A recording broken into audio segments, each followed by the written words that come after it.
Do you know what makes you successful in life? You can become extremely successful in life if you have the power to conquer your inner enemies. Only then you can become strong enough to fight your outer enemies. Today we shall be going very deep into this aspect of overcoming our inner enemies. So stay with us till the end. And if you are able to just follow the entire series of these lectures on Bhagavad Gita, I can guarantee you that you would get the key to design your extraordinary life. And if you have not subscribed till now, I suggest you to subscribe to this channel now so that you don't miss out on the forthcoming lectures on this series. So before we start, kindly allow me to pray my gratitude to my Guru. Om Ram Shri Kanhaiya Lal Sharmaye Namaha. Om Shri Guruve Namaha. Lord Krishna tells Arjuna in this third shloka of chapter 2 of Bhagavad Gita, Klabhyam ma isma gama Parth naitatva upaddate Shudram Hirdaya Daurbalyam Tvat Tvatvishtat Parantapa. Lord Krishna says, O son of Pritha. Parth means the son of Pritha.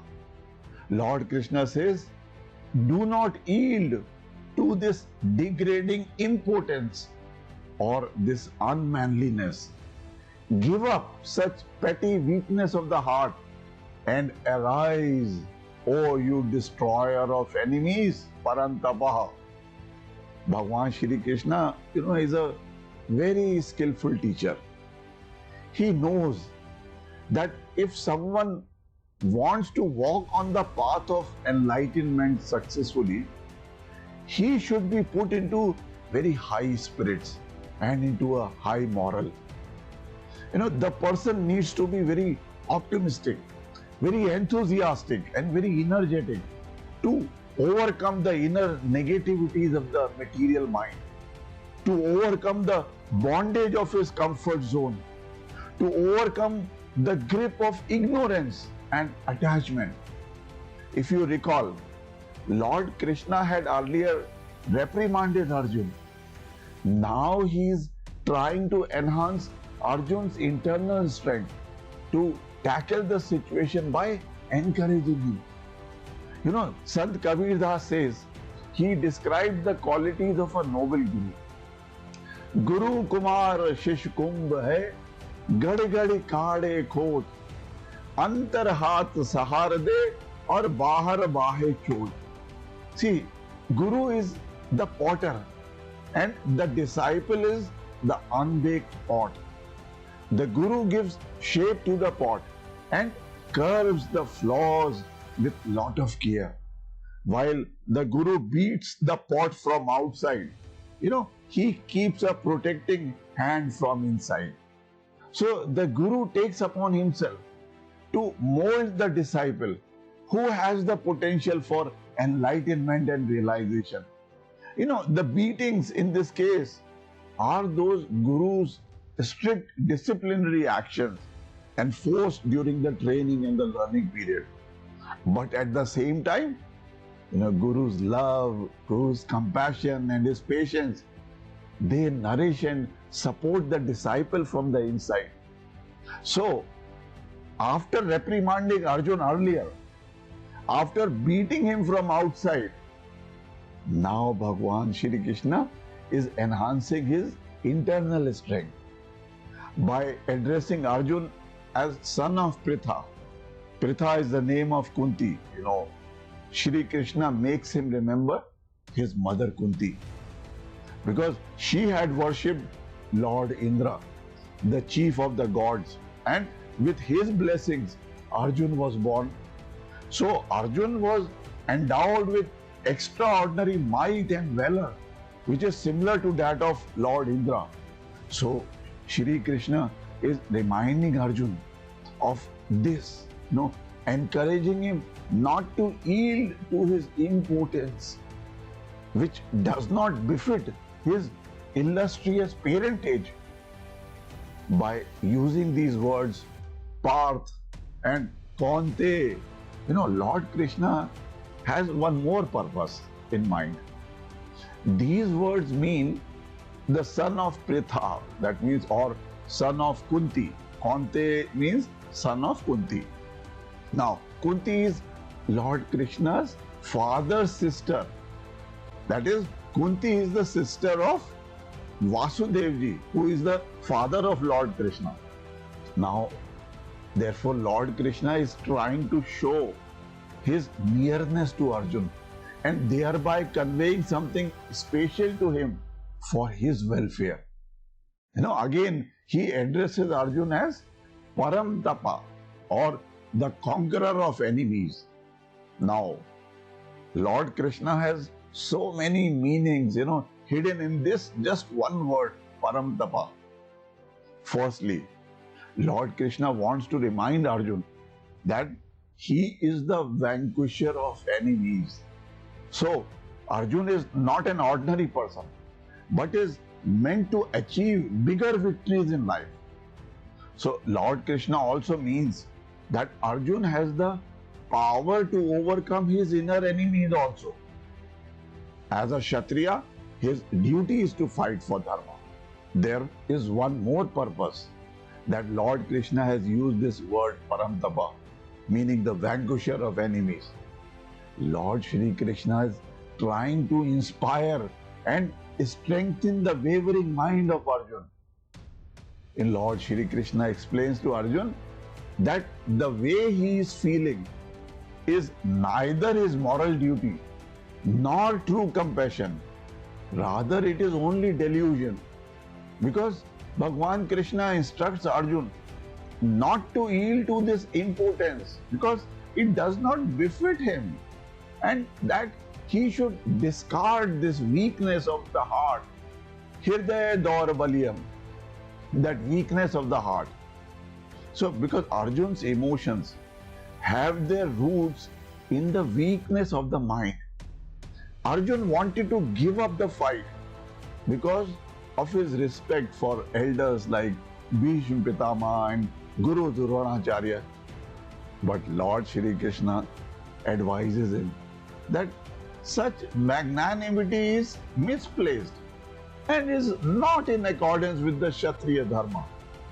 If you notice, throughout the chapter 1 of Bhagavad Gita, Lord Krishna did not speak much, but he allowed Arjuna to pour out all his emotions. And because Arjuna was completely taken over by emotions, his mind was clouded. He is not able to discriminate between dharma and adharma, between right and wrong. But Lord Krishna is a very strict Guru. He calls the weakness of mind as Kaśmalam, meaning impurities. It means delusion. It means dirt, dirtiness. And Klabyam. Klabyam means impotence or unmanliness. And another word Lord Krishna uses to describe Arjuna's condition is Hirdaya Daurabalyam, meaning the weakness of the heart. See, Lord Krishna did not mince his words, but right away pointed to Arjuna that whatever he was going through right now does not befit Arjuna for who he truly is. Arjuna is a Kshatriya. He is known as Gudakesha, one who has overcome darkness, one who has overcome his sleep.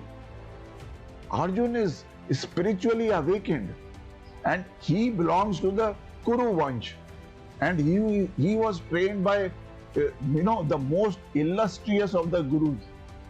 He is one of the greatest warriors. Thus, Lord Krishna is trying to remind Arjuna of who he truly is.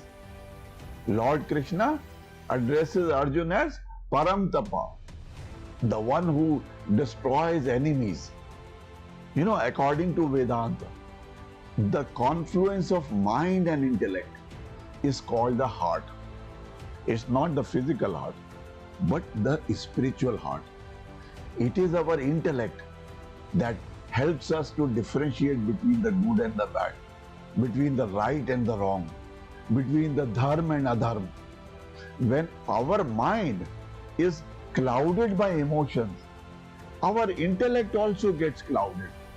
In Arjun's case, he is overwhelmed with emotions and therefore he is unable to differentiate between the right and the wrong. Thus, Lord Krishna is telling Arjun that his delusion only shows his weakness of the heart. Lord Krishna tells Arjun that by giving up in the battlefield of Kurukshetra, Arjun is neither going to gain any fame, nor he is going to get any higher lokas, that is Swargloka and above, nor is it befitting a man who knows the value of life. Lord Krishna reminds Arjun that whatever the emotions he is showing to the Kauravas right now is not compassion. Compassion should be shown to people who deserve compassion, and that too at the right time.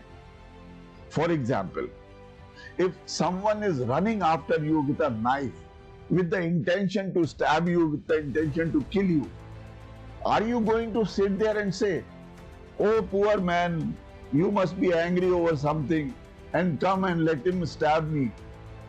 Is that the right thing to do? Is it the right side of justice? Especially when you are someone who has the power to stop that injustice. Lord Krishna is trying to remind Arjun of his true nature, that what a warrior he is, and that the family he belongs to, and it is his duty to protect dharma. His compassion for the wrong people, the same people who sided with adharma, has clouded Arjun's buddhi or the intellect, and he was therefore unable to differentiate between what is right and what is wrong. Now, what is dharma? One of the best definitions of dharma that I have heard is from Swami Swarupananji, of Chinmaya Ananda Mission. He explains, dharma is not just about doing good, nor it is just about doing the right thing. Dharma is doing good in the right way, at the right time, with the right intention, for the purpose of creating a harmonious mind, a society, a nation, and the world. It is important that whatever we do is done with the right intention, in the right way, at the right time, for the larger good. And throughout Bhagavad Gita, Lord Krishna teaches us to have the wisdom to differentiate between the dharma and adharma, between right and wrong, between the truth and the untruth. The message of Lord Krishna is very clear. The goal of life or success cannot be attained by a mind which is full of delusion.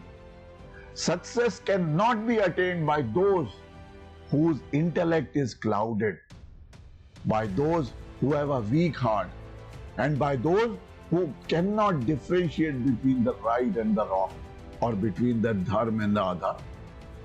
To be firm in body, mind, and character is born out of strength. And all divine traits, they have their source in the strength.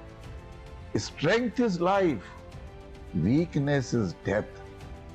So write in the comments below which of the inner enemies you wish to conquer to become a param tapa, or the vanquisher of enemies. And your commitment to transform yourself would enable you to design an extraordinary life for yourself.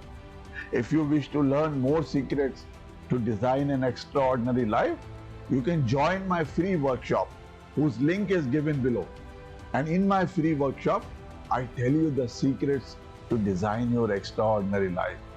I am your brother guide to prosperity, and my mission is to help you realize the dreams of your life and help you achieve something worthwhile in life for which your family, your parents, and your children can be proud of. Om Purnamada Purnamidam Purnat Purnamudachyate Purnasya Purnamadaya Purnameva Vashishyate. Om Shanti Shanti Shanti.